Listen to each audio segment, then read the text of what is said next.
Welcome, everybody, to Mindset Monday. I'm your host, Denise Zach. Thank you so much for tuning in today. I've got an amazing guest, as usual, one of Game Plan U's executives in residence. I will introduce him in just a moment, but I want to tell you a little bit about this podcast and about the Game Plan U community if you don't already know about it. So the Game Plan U community is an organization that supports startups in the sports, tech, and innovation world, and we bring founders in to validate, to innovate, to transform, and to grow as startups. And these are amazing people who are passionate and invested in their startup, and really we bring them together to support one another, to get deal flow, to get mentorship, to get support in the work that they have to do. And it has been one of the greatest opportunities that I've had as a professional to be able to work with a lot of these founders. We have these executives in residence that provide mentorship and deal flow and support with our founders as well. And we also have a vertical where we bring on eager students, recent graduates, people who are transforming themselves and pivoting from one career to another, who want to learn more about sports technology and sports innovation, and we bring them in to support the founders as well. So if you want to learn more about Game Plan U, go to www.gameplanu.org and check us out. This podcast is part of that Game Plan U community. This podcast is about getting into those 6 inches in between your ears. I work with our founders. I talk with our executives and our students really about what makes you tick, what goes on in your head on a day-to-day basis that allows you to be effective and skillful and show up in a strategic way, in a creative way. And how do you overcome adversity? That's what this podcast is about. And so without further ado, I'm going to bring on Mr. Steve Gilman. Steve Gilman is one of our executives in residence. He's an amazing person who seems to have done it all. He has been a founder himself, in the military, in sports. He's done so many different things. He's the co-founder and CEO of ACIES. Without further ado, Mr. Steve Gilman, how are you today? Hey, good morning. I'm doing well. Thanks for having me. Happy Monday. Yeah, happy Monday to you. Happy Mindset Monday to you. Welcome. That's and thanks for coming on. So you've done so many different things in your life. I mean, from military to sports to businesses. Can you tell us a little bit about that journey? Kind of walk us through who you are and kind of how you ended up today in the world that you're in now with your startup, your current startup. Awesome. Yeah, thanks.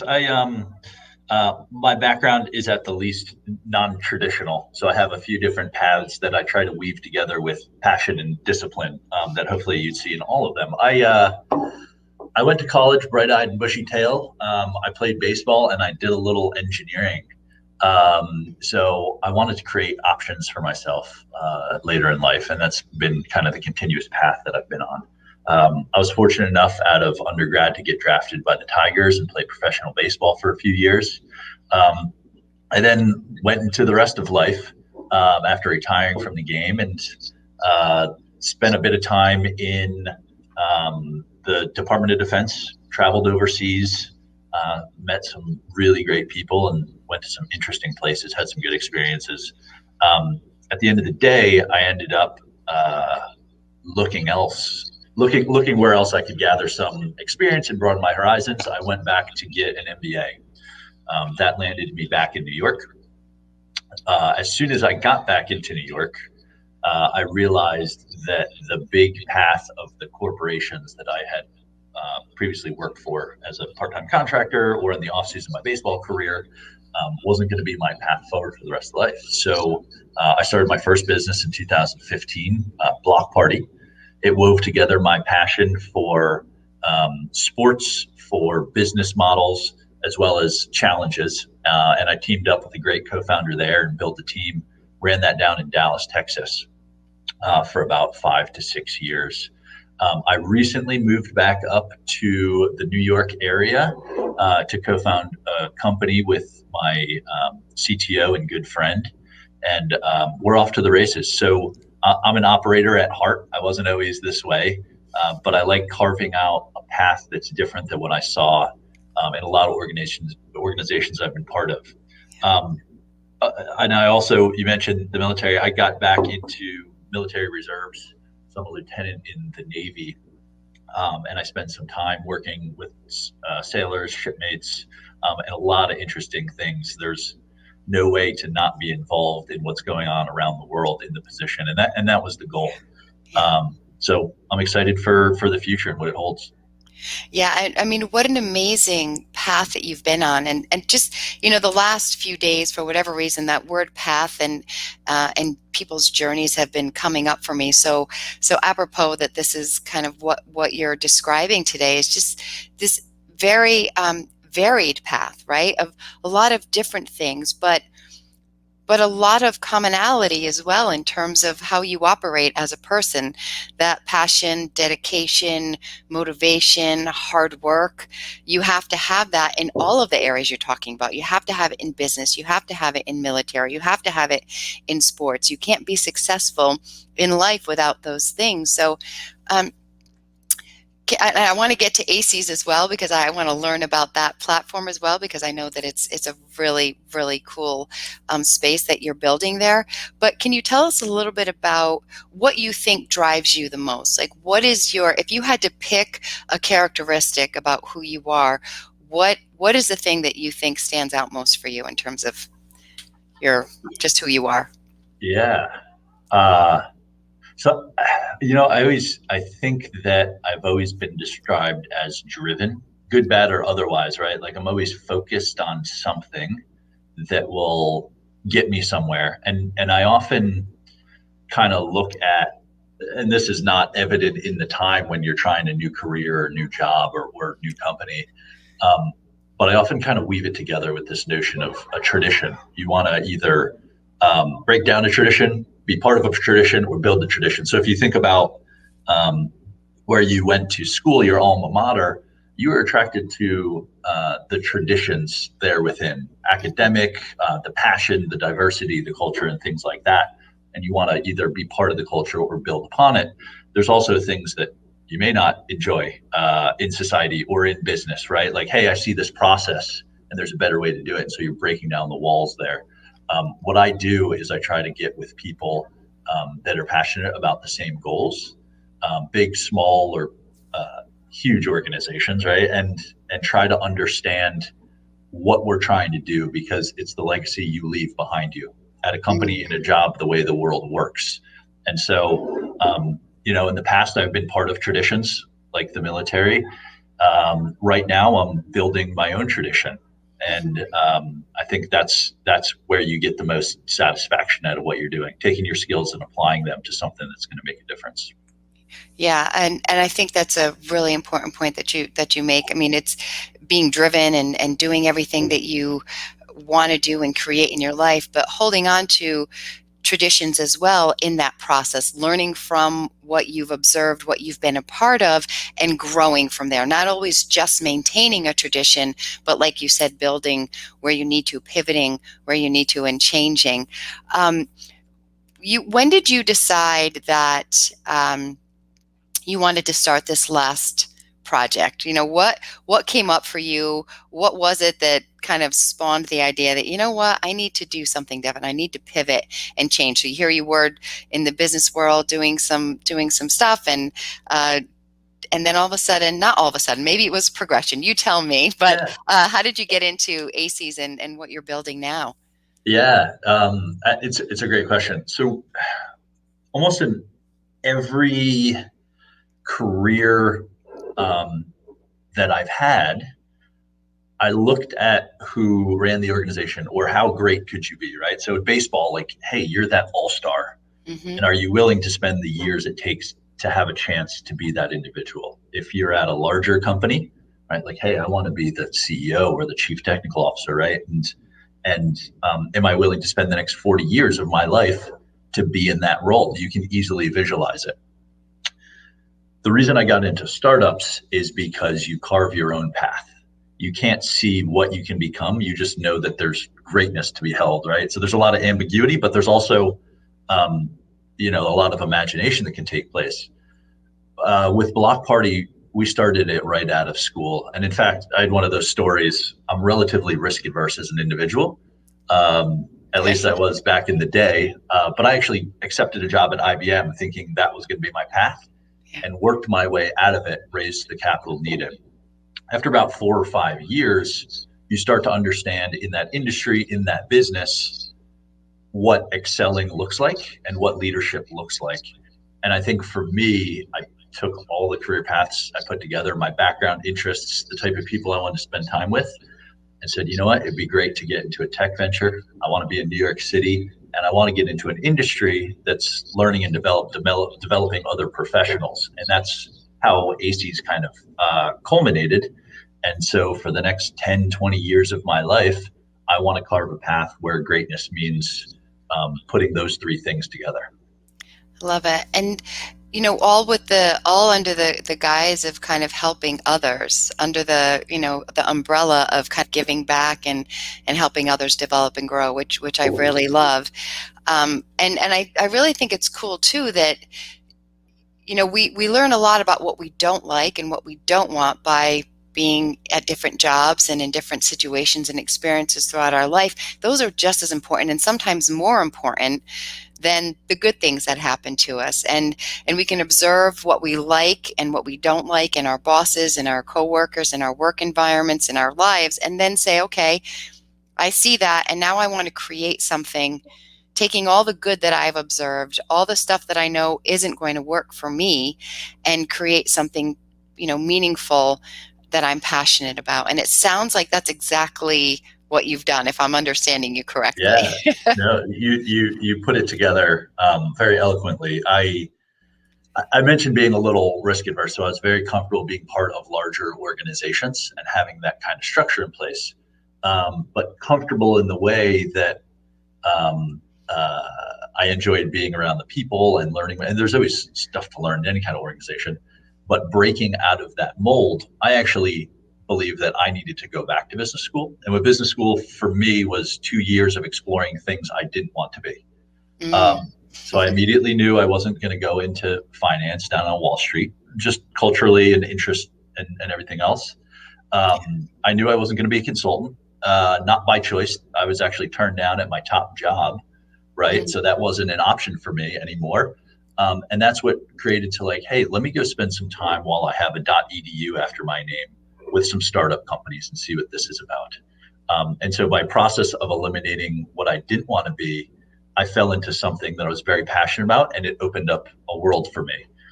So eliminating the avenues so you don't have to think about them again is just as important as figuring out what you do want to do.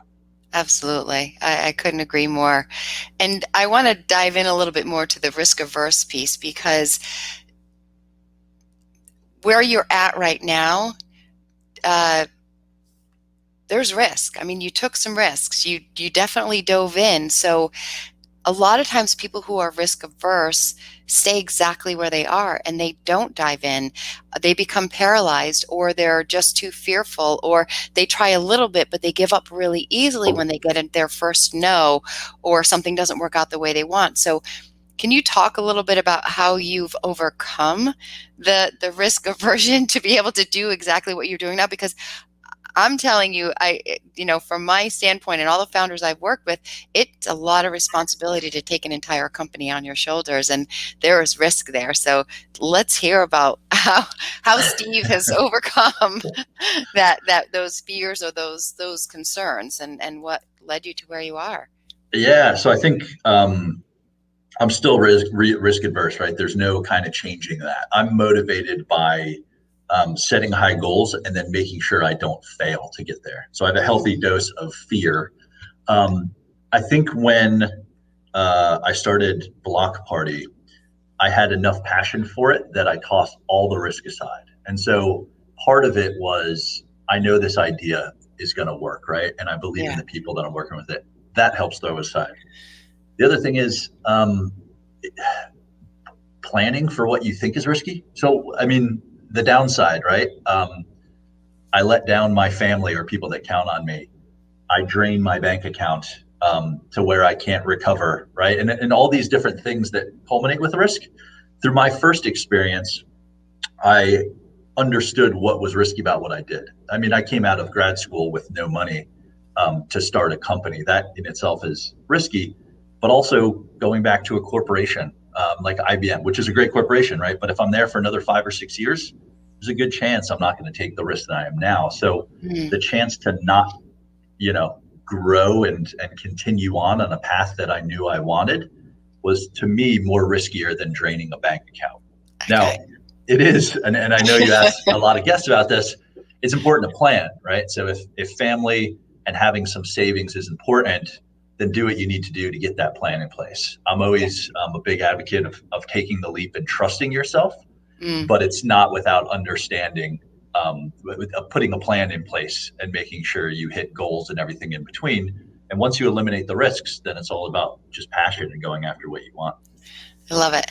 And the what you're describing is mitigated risk, right? Everybody thinks, oh, founders, they're, cowboys. It's the Wild West. They're just diving in and taking all these crazy risks. And really, the successful founders are the ones who are mitigating their risk, which is planning it, thinking, okay, what's going to be the too much push, right? What's just the right amount that I need to risk at this point to get what I need to get and be successful without risking it all, right? So there's that, and I think that's such an important thing to bring up, especially if there's founders who are going to be watching this, to make sure that you're making the right kinds of risks, you're taking the right kinds of risks. But you also said something else really cool, that there was a risk of you not doing something, right? And I think people think risk is doing something you've never done before, but for you, the risk was stagnation or kind of losing your fire inside or not achieving what you wanted to achieve. And that was a risk for you. And I think sometimes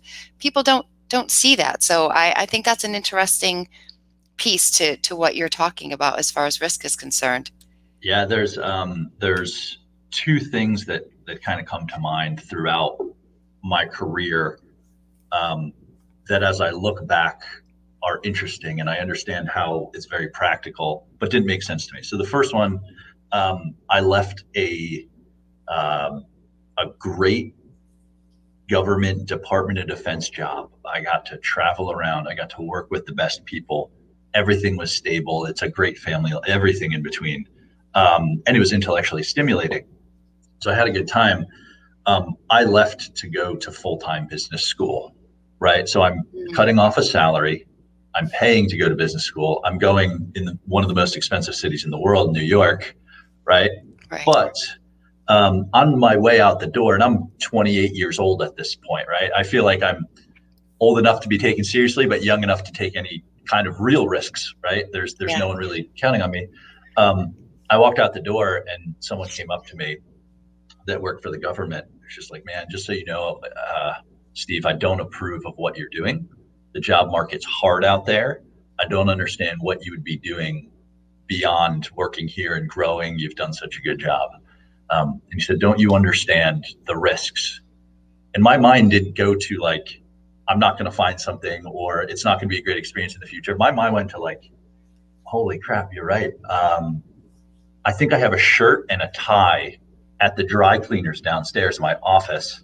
The only risk of me leaving right now is that I forgot to get those. So let me grab those and then I'm out the door. And at the end of the day, it was confidence in myself. It was confidence that there was a better culture out there that did encourage people to chase their dreams. And the last one, I'll keep brief.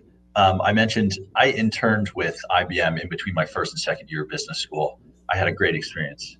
I was given a job offer. I worked myself out of the job offer with the passion for Block Party. When you go back and say, hey, IBM, I'm not coming, I know I told you I would. I had to go back and explain all of that to my business school, which puts all their efforts in building relationships there within. And the last person that tried to talk me out of it, like, hey, you should accept this job. And I said, well, I want to start a company and I have the means to do it, right? Or at least a path I can kind of see. They said, yeah, but if you go work at the company, you'll be there for 5 or 6 years. You'll be a better leader, right? If you have IBM on your resume and you have this executive program, people are going to want to follow you.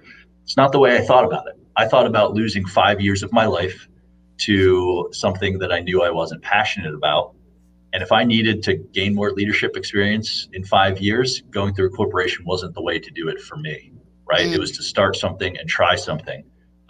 And luckily I was right. Whether I'm blinded by that or anything else, I didn't want to spend 5 or 6 years gaining experience so then I can go on my passion if you have the ability to do so now.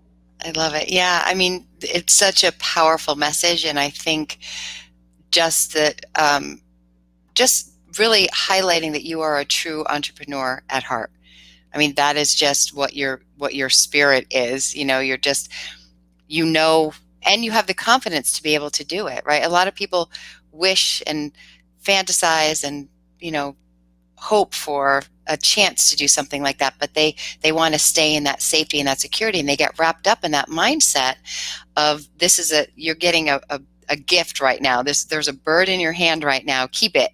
Don't try to, go someplace else or look for something else. So I think it's just really says a lot about just who you are at your core, and that you paid attention to that more than. And for me, when I think about this, as a therapist for 20 years, it wasn't just your logic that you paid attention to. You were paying attention to the kind of emotional intelligence as well, like your intuition and what you thought was important. And I think sometimes people are saying, oh, just follow this logical path. This is a logical thing to do. Don't you see? This is the right thing. It's right in front of you. But you had a different energy as well, that kind of emotional passion and fire and grit to do something else. Can you talk about that a little bit?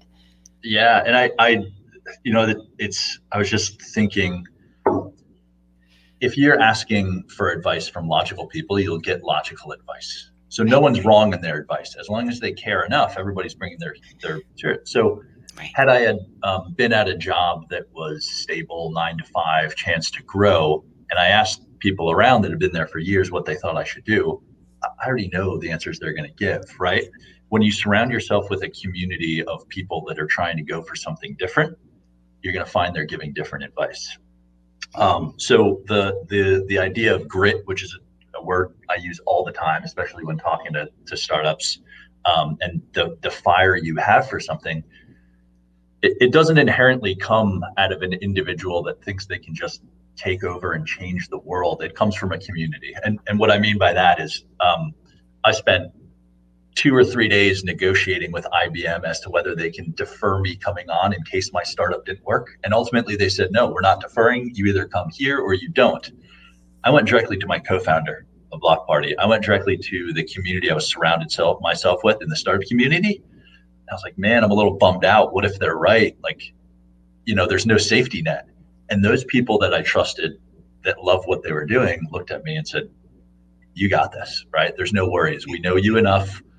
You're going to carve out your own path. We don't worry about you coming back and asking for a job in 6 months, right? Like, you're going to figure this out. Mm-hmm. And so it's not without being bolstered up by people that you want to emulate that helps you find that path.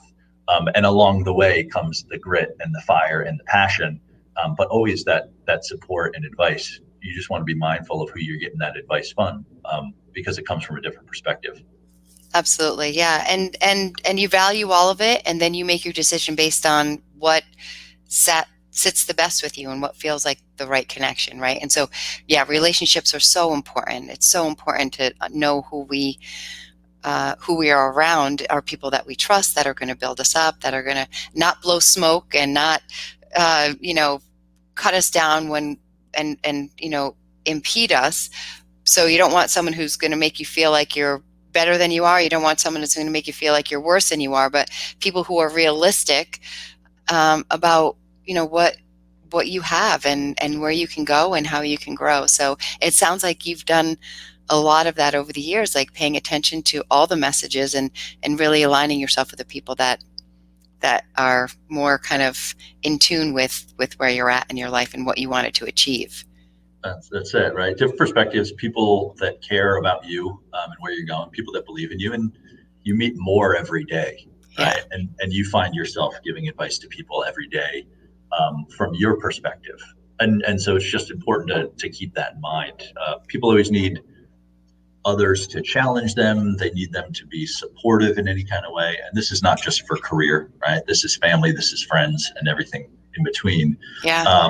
And so it's just it's one of the reasons that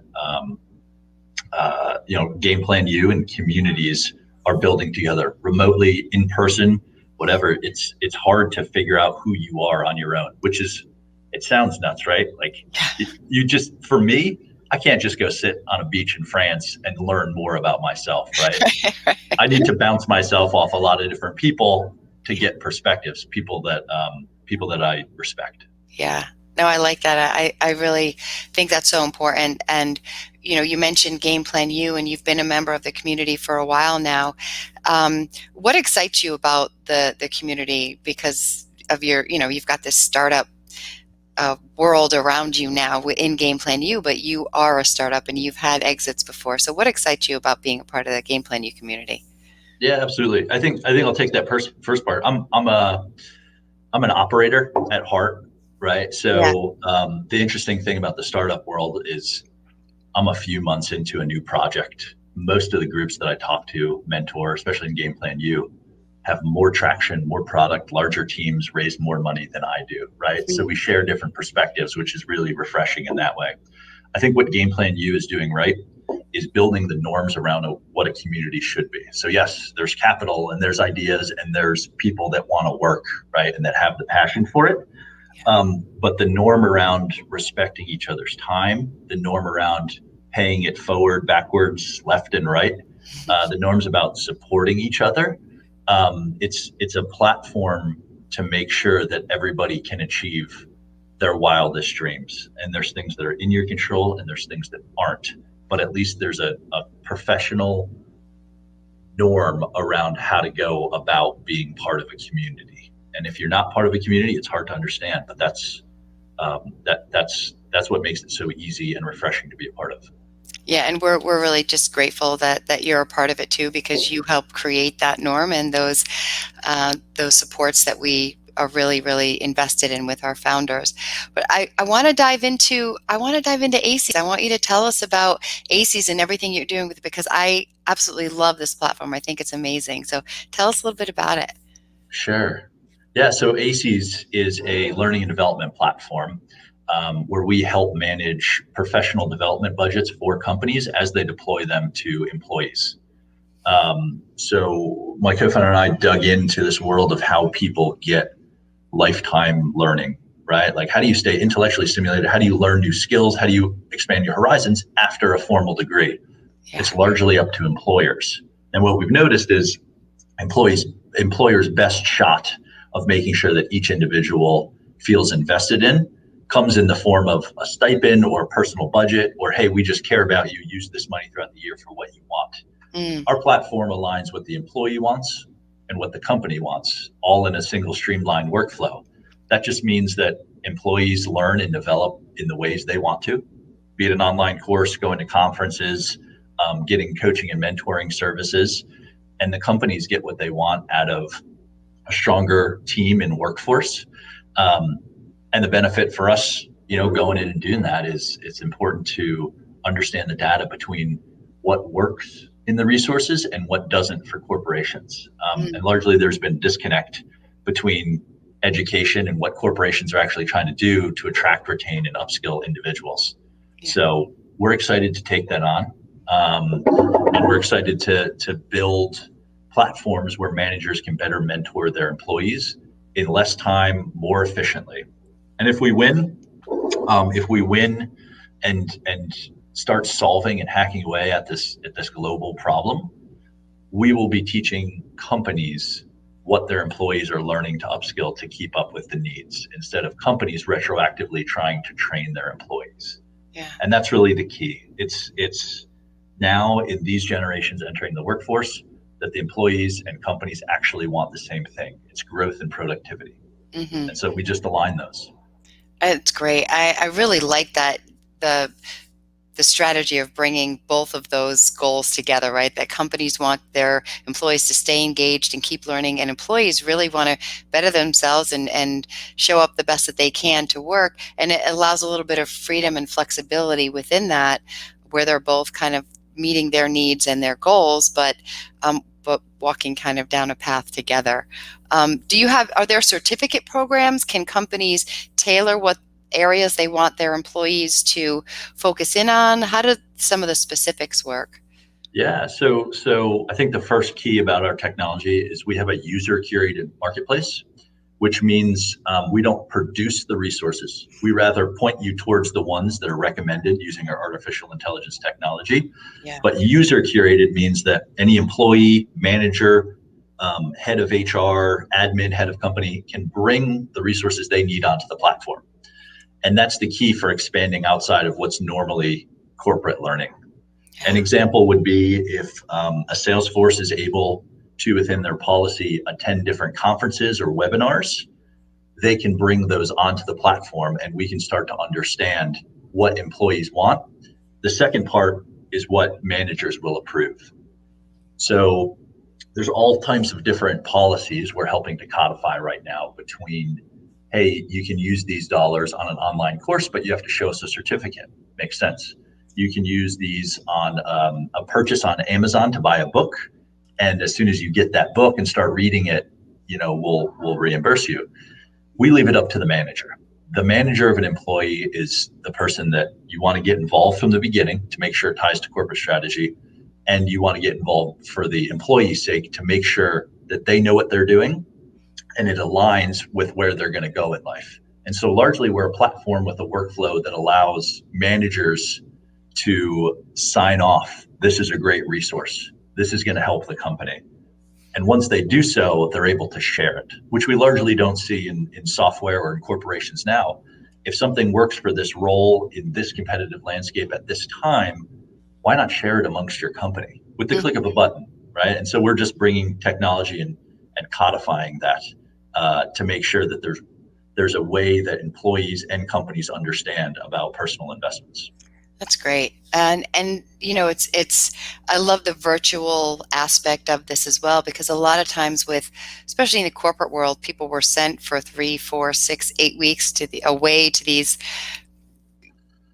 universities to take these intensive trainings in person. And now with platforms like this, they're able to kind of tailor specifically what they need. And they could do it at, if they can't sleep at 1 a.m, as opposed to having to get up and go, somewhere and leave their job and leave family and stuff like that behind, but also just the intensiveness of those programs. So I really like the kind of tailored freedom that comes from what your platform is offering. Yeah, thank you. And you were one of the first people I talked about, yourself and Rob and Mike at Game Plan U, when I said, I have an idea, let me just bounce it off. And you tell me, you're going to tell me I'm crazy, but let me see what you think. And so your past work with universities helped a lot with this. Yeah. It's important that flexibility and being able to learn things in a quick snippets or longer periods of time when you have to sit down, everybody does it in their own way. The cool thing that we've seen in the industry, and the reason that we don't produce our own classes or write our own books or do our own coaching services, is because the market of providers out there is growing and they're responding quickly. So point in case, universities, instead of going back and getting a master's degree for $50,000, right? You can start to build these certificates of really tactile skills that usually fit within the stipends your company provides.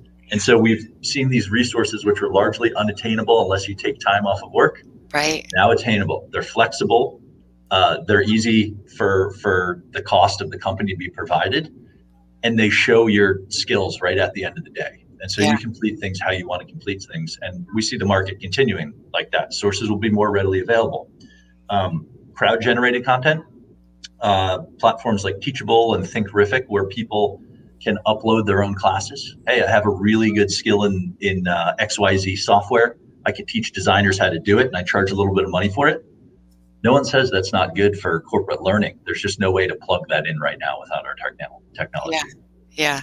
And I imagine that as you continue to grow, all of this will just continue to expand and you'll create more opportunities. And, the benefit for you is that the more content there is out there, the more certificate programs that develop, the more online learning classes that are meaningful that managers are recommending or corporations are suggesting, that just adds to your your opportunity for employees and employers. So I think it's like the world is working for you, right? It's like one of That's the it. best times to have a platform like this.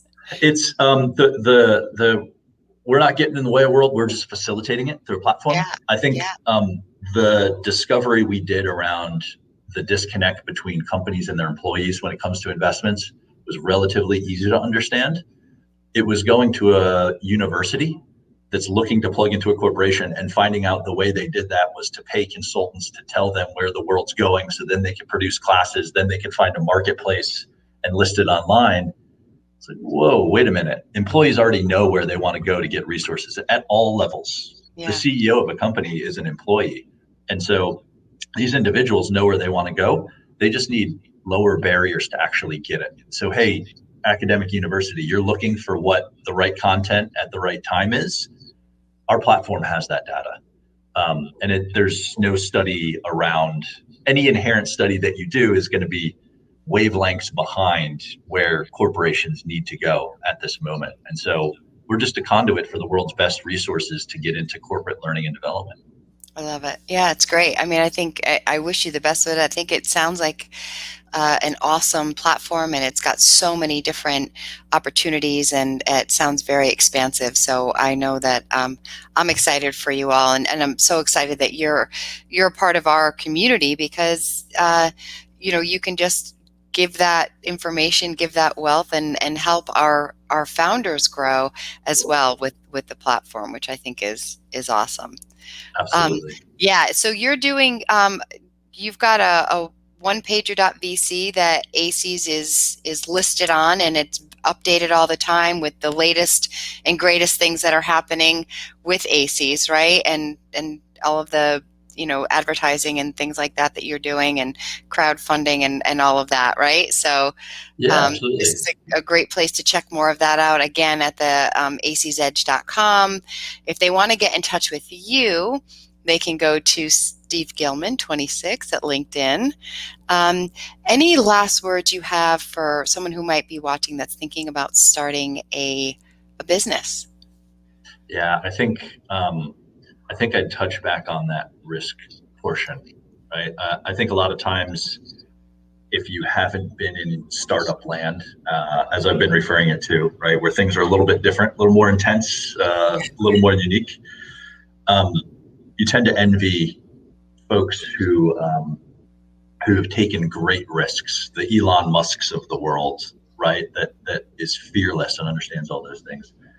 I think the thing that I would encourage is understand what's risky to you and then work to mitigate it. There's no secret if you start a company, that is your job 24 hours a day, right? There's no breaks. It's not a 9 to 5. Let me figure out the risks and mitigate it.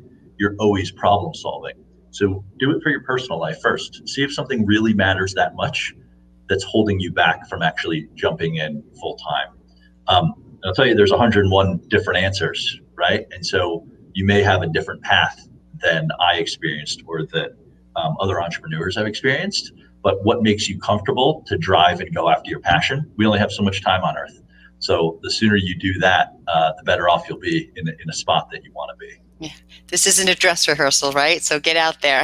That's it. That's it. That's great. Thank you so much, Steve, for being here. I greatly appreciate your time. I look forward to our continued working together with Game Plan U and all of the growth that's going to be happening with ACIES. And thank you all for being here again. This is Mindset Monday. If you want to learn more about Game Plan U, again, you can go to gameplanu.org. If you want to connect with me on LinkedIn, you can find me at LinkedIn and this long number afterwards, but hey, just copy and paste. And if you like this podcast and you want to hear more about mindset and getting into those 6 inches in between your ears, click the subscribe button, click the like button, and we look forward to seeing you next time. Thanks, everybody, for tuning in, and we'll see you next Monday. Bye, Steve. Thanks again. Thanks, Denise. Thank you so much.